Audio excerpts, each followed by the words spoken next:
മതി മതി. രാജശേഖരം കൂട്ടി ചുരുട്ടുവലിയും റമ്മൂടിയും കല്യാണത്തോടെ നിർത്തിയത് ചിറ്റപ്പന് വലിയ ഒരടിയായിപ്പോയി. അതുകൊണ്ട് ഇപ്പൊ പഴയ രുചിയില്ല. അങ്ങാടി തോറ്റ അമ്മയോട് എന്നൊരു പഴഞ്ചൊല്ലുണ്ട്. എന്തിനാ അമ്മാവ ഈ ചിറ്റപ്പന്റെ മേൽ ചാടിക്കേറണേ? എന്റെ കോട്ട കൂനൂര് ചെല്ലുമ്പോ എപ്പോഴും ഉണ്ട്, ഇപ്പോഴും ഉണ്ട്. ഏതായാലും സൂസനെ സമ്മതിച്ചിരിക്കുന്നു. രാജശേഖരൻ കുട്ടിയെ കൊണ്ട് എല്ലാം നിർത്തിച്ചല്ലോ. അതല്ലേലും നസ്രാണി പെമ്പിള്ളേർക്ക് ഭർത്താക്കന്മാരെ ചൊൽപ്പടിക്ക് നിർത്താൻ ഒരു പ്രത്യേക കഴിവ് തന്നെയാ. അയ്യോ, പ്രത്യേക കഴിവുകളൊന്നും ഇല്ലാത്ത പാവങ്ങള്. ഭർത്താക്കന്മാർക്ക് ഇത്തിരി മൂത്രം ഒഴിക്കണമെങ്കിൽ അച്ചിമാരുടെ സമ്മതം വേണം. അല്ല, ഈ തമാശ കേട്ടിട്ട് ആർക്കും ചിരി വരുന്നില്ലേ? വേണ്ട, ഞാൻ തന്നെ ചിരിച്ചോളാം. അല്ല, അറിയാഞ്ഞിട്ട് ചോദിക്കുക. കല്യാണം കഴിഞ്ഞിട്ട് വർഷം ഒന്നായില്ലേ? വിശേഷമൊന്നുമില്ലേ? ഇപ്പോഴത്തെ ചെറുപ്പക്കാർക്ക് ഇതൊക്കെ ഒരു ഫാഷനാ. അത് ചെറുപ്പക്കാർക്കല്ലേ. ഇനി നിങ്ങൾ വെച്ച് താമസിപ്പിച്ച അവസാനം കിട്ടാണ്ടാവും. പറഞ്ഞേക്കാം. കുട്ടികളില്ലാന്ന് വെച്ചിട്ട് അത് വലിയ ദോഷമുള്ള കാര്യമൊന്നുമല്ല. ഇനി ധാരാളം സമയമുണ്ട്. പിന്നെ വേറൊരു കൂട്ടരുണ്ട്, ഉണ്ണ ഉറങ്ങ, ഉണ്ണ ഉറങ്ങ, ഉണ്ണികളെ സൃഷ്ടിക്കുക.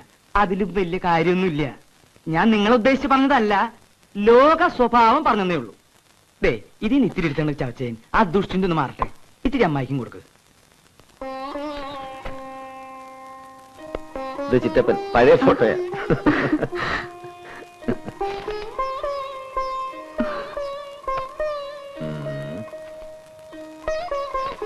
ധാരാന്നറിയോ? ആരാ? അറിയില്ല.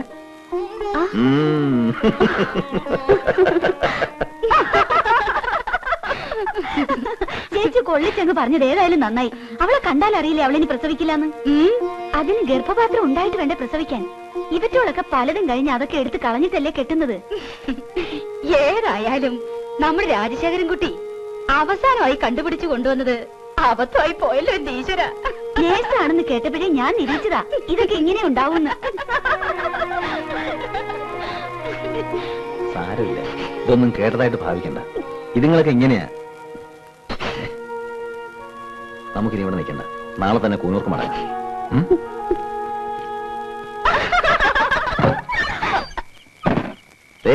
രണ്ടും മര്യാദയ്ക്ക് സംസാരിച്ചോണം. നേരത്തെ ഞാനൊന്നും പറയാതിരുന്നത് പോട്ടേന്ന് കരുതിയ. മൂത്തമ്മായിയുടെ മൂത്തമോ അമേരിക്കയിൽ നിന്നൊരു മദാമയല്ലേ കേട്ടിരിക്കണേ? മദാമ നേഴ്സാണെന്നാണല്ലോ കേട്ടത്. ചെറിയമ്മായിയുടെ വീട്ടിലൊരെണ്ണം ഡൈവോഴ്സായി നിൽപ്പില്ലേ? പറയാനാണെങ്കിൽ ഇനിയും കൊണ്ട് ഒരുപാട് കഥകള്. എന്നെ കൊണ്ട് കൂടുതലൊന്നും പറയിപ്പിക്കണ്ട.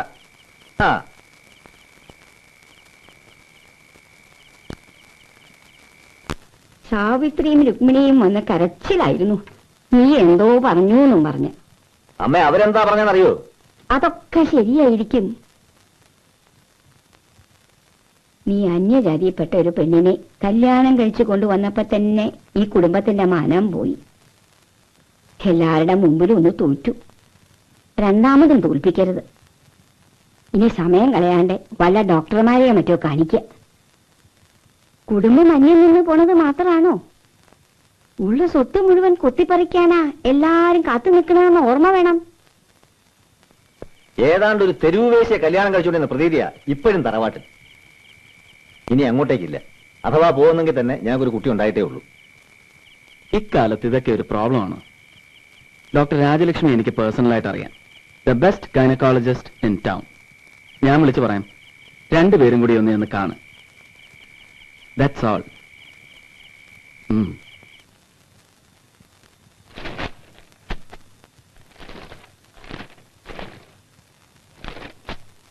രണ്ടുപേരും നോർമലാണ്.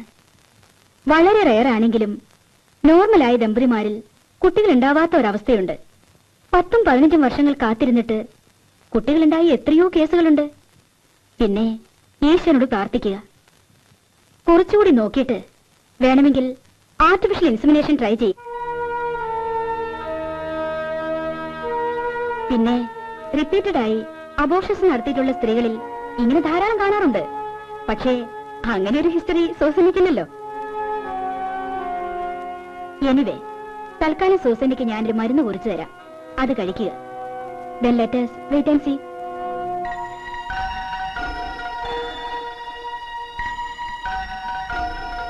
കേട്ടോ മേറെ, ഞാൻ ഉള്ള കാര്യം ഉള്ളതുപോലെ പറയും. എന്റെ മോള് സൂസന്ന കാണാൻ കൊള്ളാവുന്ന ഒരു പെണ്ണായതുകൊണ്ട് അവള് ജോലി ചെയ്തിട്ടുള്ള എല്ലാ ക്യാമ്പുകളിലും ലെഫ്റ്റനന്റ് മുതല് കേണലന്മാര് വരെ ആലോചനയായിട്ട് വന്നിട്ടുണ്ട്. പക്ഷെ ഉള്ള കാര്യം ഉള്ളതുപോലെ പറയുമ്പോ ഈ ആലോചനക്കാരൊന്നും തിരിച്ചു വന്നിട്ടുമില്ല. അതുകൊണ്ട് പറയുന്നതാ.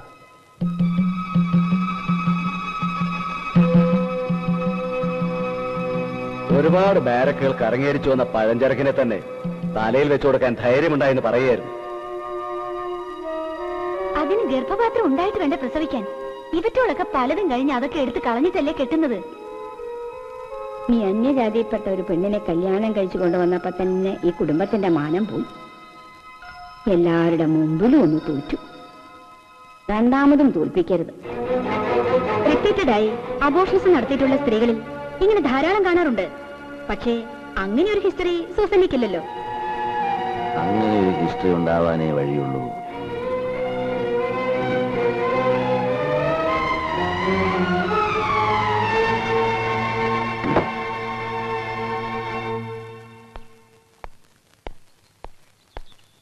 Good evening major sir.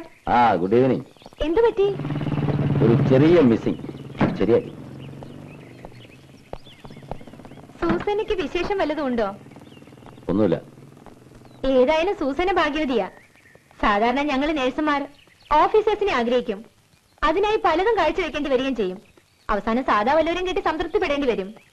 പക്ഷെ സൂസനെ പുളിങ്ങമ്മ നോക്കി തന്നെ പിടിക്കുകയും ചെയ്തു, കെട്ടുകയും ചെയ്തു. എന്നാ ഞാൻ പോട്ടെ. ചോദിച്ചായി പറഞ്ഞേക്ക്.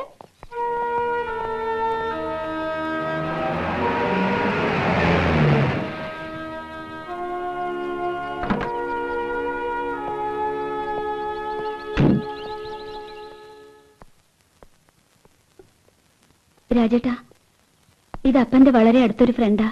മേജർ ഡിക്രൂസ്. ഹലോ. ഞാനും ആലപ്പുഴക്കാരനാ. ഞങ്ങൾ അമ്പാല ക്യാമ്പിൽ ഒരുമിച്ചുണ്ടായിരുന്നപ്പോ വളരെ അടുപ്പമായിരുന്നു. ദിവസവും വൈകുന്നേരം ഫെർണാണ്ടസുമായിട്ടായിരുന്നു കൂടൽ. ഫെർണാണ്ടസിനെ കണ്ടപ്പോൾ അറിഞ്ഞു സൂസന്നയുടെ വിവാഹം കഴിഞ്ഞു എന്ന്. എന്നാ ഒന്ന് കണ്ടിട്ട് പോകാമെന്ന് കരുതി. You are welcome. Please take your seat. ഇല്ല, I don't want to disturb you. ഞാനിപ്പോൾ ജയ്പൂർ ക്യാമ്പിലാ.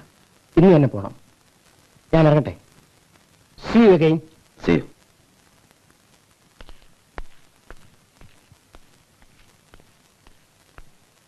ഇയാൾ ആരാന്നാ പറഞ്ഞേ? അപ്പന്റെ വലിയ ഫ്രണ്ടായിരുന്നു. അംബാല ഹോസ്പിറ്റലിൽ ഞാൻ വർക്ക് ചെയ്തിരുന്ന കാലത്ത് ഇയാൾ ക്യാപ്റ്റനാ. എന്നും വീട്ടിൽ വരുമായിരുന്നു അപ്പനെ കാണാൻ. അപ്പന്റെ ഫ്രണ്ടോ? ട്രക്ക് ഡ്രൈവർക്ക് ക്യാപ്റ്റൻ കൂട്ടുകാരനോ? ഒരു കുപ്പി മദ്യമോ ഇത്തിരി കാശോ സമ്മാനിച്ചാൽ നിന്റെ വീട്ടിൽ പിന്നെ എന്തു ആവാലോ അല്ലേ? ആലപ്പുഴയിൽ താമസിക്കുന്ന കാലം തൊട്ടുള്ള പരിചയമായിരുന്നതുകൊണ്ട് റാങ്കൊന്നും നോക്കിയായിരുന്നില്ല അവരുടെ സ്നേഹബന്ധം. ഓഹോ, അപ്പൊ വളരെ പണ്ടേ ഉള്ള ബന്ധമാ. ബന്ധം പുതുക്കാൻ വന്നതായിരിക്കും. ദേ, ഒരു കാര്യം ഞാൻ പറഞ്ഞേക്കാം. സ്നേഹവും ബന്ധവും പറഞ്ഞ് പണ്ട് ജോലി ചെയ്തിട്ടുള്ള ക്യാമ്പുകളിൽ നിന്നും ഇതുപോലെ ഓരോ അവന്മാർ എന്റെ വീട്ടിൽ വന്ന് കയറുന്നത് എനിക്ക് ഇഷ്ടമല്ല.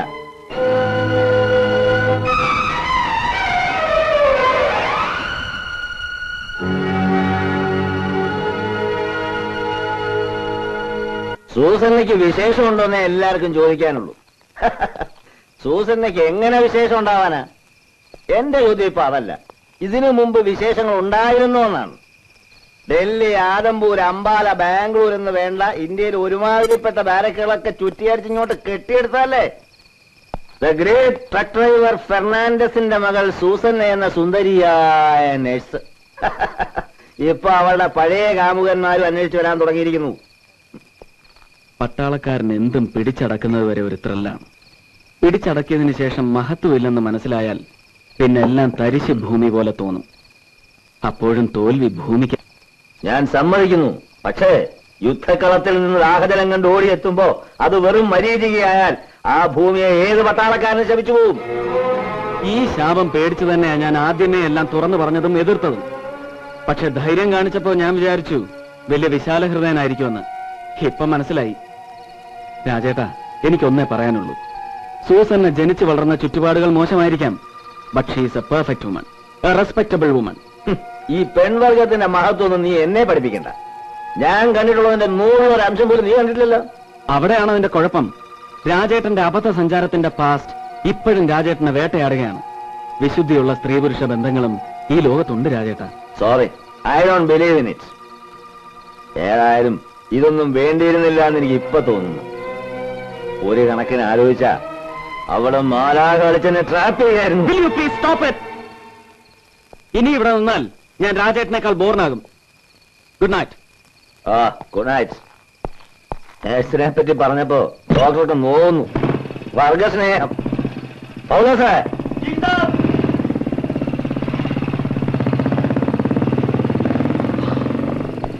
ആ നീ പോയിക്കോ, ഞാൻ ഇനിയും ലേറ്റ് ആവും. ആ പാവം പെൺകൊച്ചിന്റെ ജീവിതം കൂടി ഇയാള് നശിപ്പിക്കും.